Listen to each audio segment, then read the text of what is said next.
loob na makmak. Nangako ka sa nanay mo, di ba? Ano? Di na, tol. Busy pa ako eh. Takot? Takot. Pasalamat kayo. O ano? Bakit? Wala.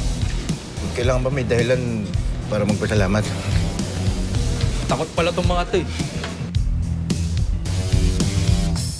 Tito, tanggapin nyo na ho to si Makmak. Sinasabi ko ho sa inyo, masipag ho yan. Wala ho kayong poproblemahin. Tsaka, hindi ho kayo mapapahiya. Sigurado ka dyan, ha? Opo!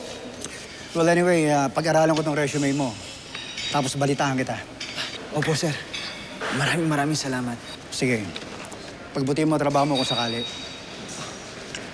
Opo, sir. Hindi kayo magsisisi kapag kinuha niyo ako. Okay, asahan ko yan kung sakali, ha? Opo, sir. Ikaw na bahala dyan. Tito, thank you. Ingat po. Okay. Tanggapin ganyan. Jolly, may maganda akong balita. May trabaho na ako. Oo. Anong gusto nyo? Pagkain? Tara, pakiuwi natin itong mga pagkain dito. Ano? G? Uy, G? makmak yun. Tobos, alam kong gutom na gutom ka. Kahit gusto mo bang Makmak! ng adobo? Uy, oo pa. Apo! Teka lang, ha? Oo, sige, bye-bye. Tama-tama ang dating mo. Ano po? Magluluto ako ng special kasi mag-celebrate tayo. Kaya buti nandito ka na. Wow! Celebrate? Ano yun? Eh kasi, ang nanay mo, Nay, anak kasi ganito, may trabaho na si nanay. Talaga? Ayos yun, ha? Saan? Sa Australia. Australia? Ang gagawin niyo sa Australia?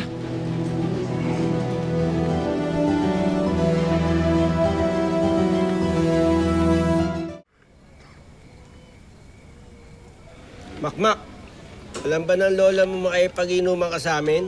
Ikaw ba yung apo ni Manang Gloria? Yung matandang masungit? Oo, napakasungit pa naman nun. Umagay ka.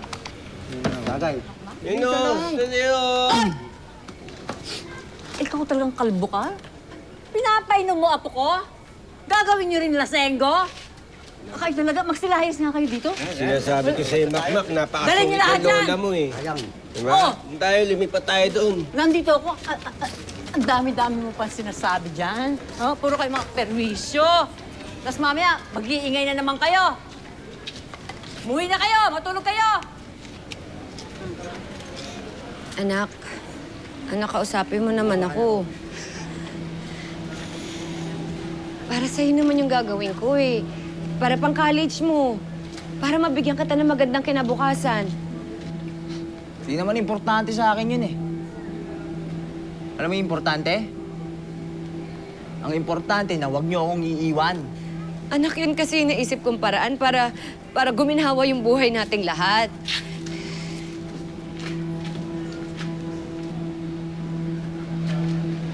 Bakit? May trabaho naman ako, di ba, Nay? May trabaho ako. Alam ni Lola yan. Di ba lang may trabaho ako? Kaya ko naman kitain yun eh. Apo, Di ba? Hindi ganun nun. Hindi ganun kadali. Kasi yung college, mahirap yan eh, magastos. Hindi yan kaya ng ordinaryong trabaho lang. Mas maganda at mas madali kung mag-abroad nanay mo. Anak, gusto ko tong gawin. Gusto ko tong gawin. Dahil responsibilidad kong pag-aralin kita. Dahil nanay mo ko. Sinabi niyo sa akin noon, nung pinabayaan tayo ni tatay, sabi niyo sa akin, hindi niyo ako iiwan, di ba? Nangako kayo! Tapos ngayon, alis kayo? Kaya pala kayo ni tatay eh. Hindi kami pareho ng tatay mo. Anak, hindi kita tinatalikuran. Magtatrabaho ako para guminhawa yung buhay natin. Ano ba, gusto mo habang buhay dito tayo nakatira sa tenement?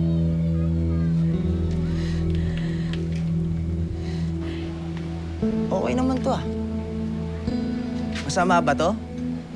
Di ba lang hindi masama to? Pero may iaayos pa yung buhay natin. Giginawa pa tayo, aasenso pa tayo, anak. E di lumabas na rin yung totoo. Eh dito para sa akin, para sa sarili nyo. Kaya kayo aalis, di ba? Hindi. Anak, hindi mo ako naiintindi, ha? Hindi talaga! ko naiintindihan kung bakit niyo ko iiwan.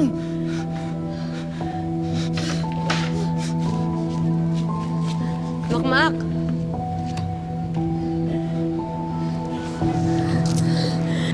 Hayaan mo muna siya.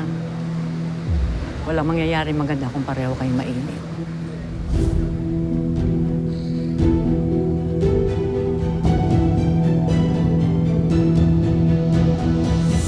O apo, ito na! Masarap ito! Kailangan magpalakas ka. Pag janitor ka, kailangan malakas ka. Kaya, ubusin mo yan.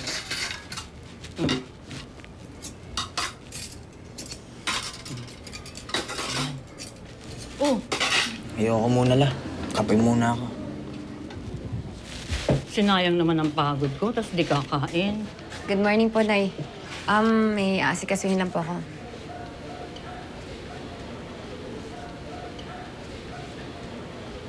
Mac, alis muna ako, ha? Alis daw nanay mo.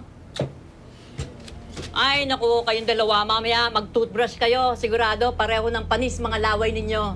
Nay, Di kayo nagkikibuan. Nakeso na laway ninyo. sige na.